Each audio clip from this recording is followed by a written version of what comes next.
வணக்கம் மாணவர்களே. எனது முந்தைய பதிவில் 9ஆம் வகுப்பு பயிற்சி 1.2 கணங்கள் குறித்த கேள்விகளில் முதல் 4 கணக்குகளுக்கான விடைகள் குறித்து பார்த்தோம். இப்பொழுது 5வது கணக்கிலிருந்து என்ன கொடுக்கிறார்கள் என்பது குறித்து பார்க்கலாமா? கொடுக்கப்பட்ட கணச்சோடிகள் வெட்டும் கணங்களா அல்லது வெட்டா கணங்களா? அதுக்கு முன்னாடி என்ன பண்ணோம்? வெட்டும் கணங்கள்னா என்னங்கிறத முதல்ல புரிஞ்சுக்கணும். இப்போ என்னன்னு பார்ப்போம். இப்போ பாருங்க, இப்போ ஏல நான் என்னென்ன எலிமெண்ட்ஸ் எடுத்துக்கிறேன்? 8, 9, 10 3 உறுப்புகள் எடுத்துக்கிறேன். இப்போ பியில் என்ன எலிமெண்ட்ஸ் எடுத்துக்கிறேன்? இங்கே 11, 12, 13 3 உறுப்புகள் இருக்கு. இப்போ இதை ஏ வெட்டுன்னு எழுதுவோம். பொது உறுப்புகளை எழுதுறதுக்கு பேர் ஏ வெட்டு பி. இங்கே பொது உறுப்பு இருக்கா? இல்லை. இது எம்டி செட். இது வெற்றுக்கணம் அப்படின்னு சொல்லுவோம். இந்த சிம்பலுக்கு பேர் என்னது? வெற்றுக்கணம். ரெண்டுக்கும் பொது உறுப்புகளே இல்லை. அந்த மாதிரி வரும்போது என்ன சொல்லுவோம்? ஏபி வெட்டா கணங்கள். ஏபி வெட்டா கணங்கள். ரெண்டுக்கும் பொது உறுப்புகளே இல்லை அப்படின்னா வெட்டா கணங்கள். பொது உறுப்புகள் இருந்தா ஏதாவது ஒரு உறுப்பாவது பொதுவா இருந்தா அது வெட்டுக்கணங்கள்னு சொல்லுவோம். இப்போ முதல் பகுதி என்ன கொடுத்துருக்குன்னு பார்ப்போமா? இதுல இப்போ முதல் பகுதி என்ன கொடுத்துருக்கான்? ஏ ஈக்குவல் டு, கவனிங்க, ஏ ஈக்குவல் டு என்னென்ன உறுப்புகள் கொடுத்துருக்கு? FIAS, F comma i comma A comma S. இப்போ பியில் என்னெல்லாம் கொடுத்துருக்கு? பியில் உள்ள உறுப்புகள்லாம் என்னன்னு பார்ப்போம். ஒரு நிமிஷம் கவனிங்க. நான் புக்கை பார்த்து சொல்ல வேண்டியிருக்கு, அதனால கொஞ்சம் பொறுமையா இருங்க. A comma N comma A comma N comma F comma H comma S, H comma S இத்தனையும் கொடுத்துருக்கு. இப்போ இதில் என்னெல்லாம் காமனாக இருக்குது? எஃப் காமனாக இருக்குது, எஸ் காமனாக இருக்குது இல்லையா? அப்போது இதில் என்ன ஆயிடுது? ஏ பி வெட்டும் கணங்கள். ரெண்டு உறுப்பு புதுசாக இருக்குது, அதனால் வெட்டுக்கணங்கள். பொதுவாக உறுப்புகள் இருந்தால் அது வெட்டுக்கணங்கள். பொது உறுப்புகள் இல்லைன்னா அதுக்கு பேர் வெட்டா கணங்கள்னு சொல்கிறோம். புரியும்னு நினைக்கிறேன். திருப்பி ஒரு தடவை அதை பார்த்தீங்கன்னா ஆட்டோமேட்டிக்காக புரிஞ்சிடும். அடுத்து என்ன கொடுத்துருக்கு? சி, எக்ஸ் ஒரு பகா எண், எக்ஸ் கிரேட்டர் தேன் 2.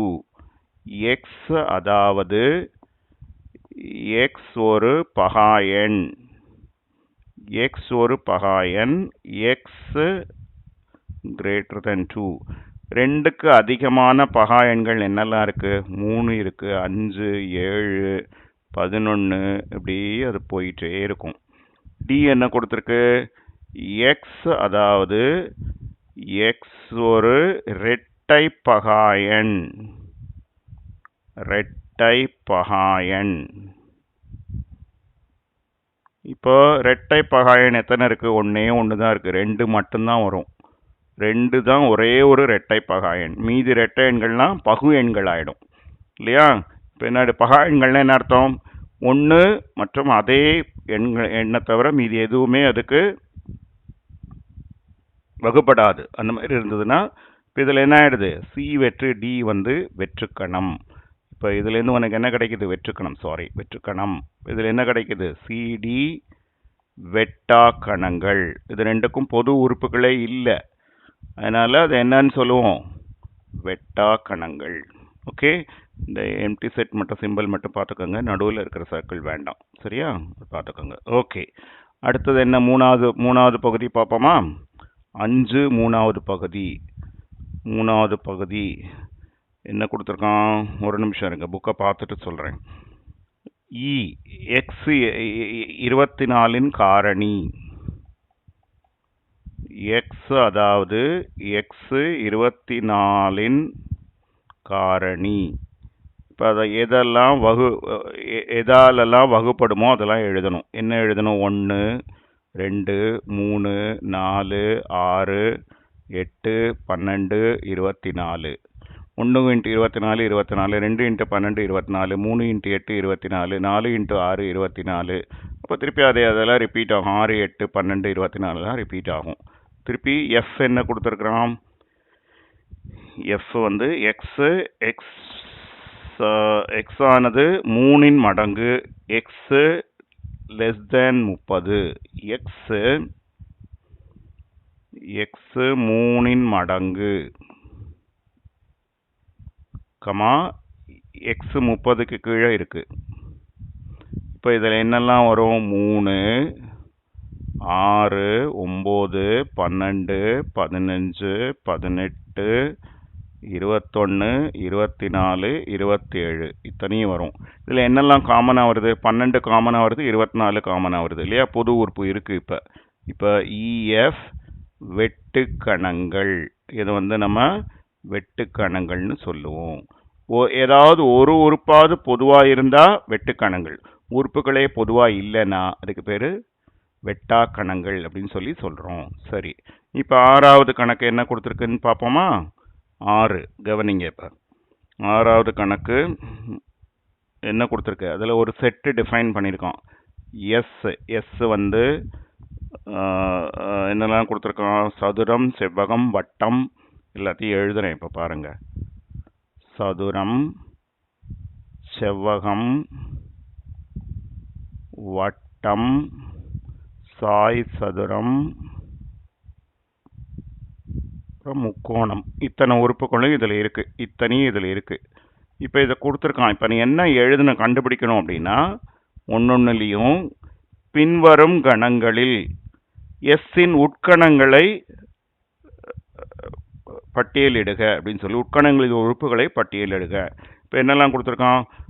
எஸ்ஸின் உட்கணங்களின் உறுப்புகளை பட்டியலிடுக. இப்போ 4 சம பக்கங்களை உடைய வடிவங்களின் கணம். இப்போ 4 சம பக்கங்களை உடைய வடிவங்கள் எதெல்லாம் வரும்? சதுரம், சதுரம், சாய் சதுரம், ரெண்டுலேயும் 4 பக்கமும் சமமாக இருக்கும், சாய் சதுரம். அப்போ இதை நம்ம லிஸ்ட் பண்ணி எழுதணும். சரி, அடுத்தது என்ன கொடுக்குறான்? அடுத்தது 2வது என்ன கொடுக்குறான்? ஆரங்களை உடைய வடிவங்களின் கணம். ஆரம் எதில்? வட்டத்தில் மட்டும்தான் ஆரத்தை பற்றி பேசுவோம், ரேடியஸ்ன்னு சொல்லுவோம் இங்கிலீஷில். ஓகே, சர்க்கிளுக்கு ரேடியஸ் உண்டு இல்லையா? இந்த மாதிரி ஒரு சர்க்கிள் வரைஞ்சோன்னா என்ன சொல்லுவோம்? இதான் ரேடியஸ்ன்னு சொல்லுவோம் இல்லையா? இது ரேடியஸ். ஓகே, இதுதான் ரேடியஸ்ன்னு சொல்லி நம்ம சொல்லுவோம். ஓகே, சென்டர்லேருந்து எந்த ஒரு பாயிண்ட்டுக்கு அதை ஜாயின் பண்ணாலும் அந்த டிஸ்டன்ஸ் என்ன வருதோ அதுதான் ரேடியஸ் அல்லது ஆரம்னு சொல்லி சொல்லுவோம். ஓகே, உட்கோணங்களின் கூடுதல் 180 டிகிரி ஆக உடைய வடிவங்களின் கணம். இப்போ என்னது? முக்கோணத்துக்கு மட்டும்தான் வரும். முக்கோணத்தில் 3 கோணங்களுடைய கூடுதல் வந்து 180 டிகிரி, முக்கோணம் மட்டும் வரும். அப்புறம் 5 பகுதிகளை கொண்ட 5 பக்கங்களை கொண்ட வடிவங்களின் கணம். அது எதுவுமே இதில் கொடுக்கல இப்போ இல்லையா? 5 பக்கமே கிடையாது. சதுரத்துக்கு 4 பக்கம், செவ்வகத்துக்கு 4 பக்கம், மட்டகத்துக்கு பக்கமே கிடையாது, சாய் சதுரத்துக்கு 4 பக்கம், முக்கோணத்துக்கு அந்த கொடுத்துருக்கிற எஸ்ங்கிற கணத்தில் இது இல்லை. அப்போ இது வந்து வெற்றுக்கணம். வெற்றுக்கணம் வந்து எல்லா கணங்களுக்கும் என்னது? உட்கணமாக இருக்குங்கிறது உங்களுக்கு கண்டிப்பாக தெரியும். அப்போ இது வெற்றுக்கணம் கிடைக்கும். திருப்பி சொல்கிறேன், பார்த்துக்கோங்க. என்னெல்லாம் இருக்குது? சதுரம், செவ்வகம், வட்டம், சாய் சதுரம், முக்கோணம் இத்தனையும் கொடுத்துருக்கு. இப்போ இதோட உட்கணங்களை கீழே கொடுத்துருக்கிறத நம்ம பட்டியலிட்டு எழுதணும். 4 பக்கங்களும் சமமாக இருக்கிறது சதுரம், சாய் சதுரம். ஆரம் இருக்கக்கூடிய கணம், ஆரம் இருக்கக்கூடிய அது என்னன்னு சொல்லுவோம்? ஆரங்களை உடைய வடிவங்களின் கணம், வட்டத்துக்கு தான் சொல்லுவோம் அது. திருப்பி உட்கோணங்களின் கூடுதல் 180 டிகிரி, முக்கோணம் மட்டும்தான் வரும்.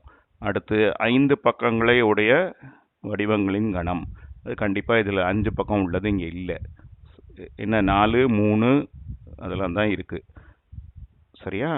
இது கண்டிப்பாக உங்களுக்கு புரிஞ்சிருக்கும்னு நினைக்கிறேன். உங்கள் ஃப்ரெண்ட்ஸுக்கு எல்லாருக்கும் ஷேர் பண்ணுங்கள். தேங்க்யூ ஃபார் பேஷண்ட் வாட்சிங்.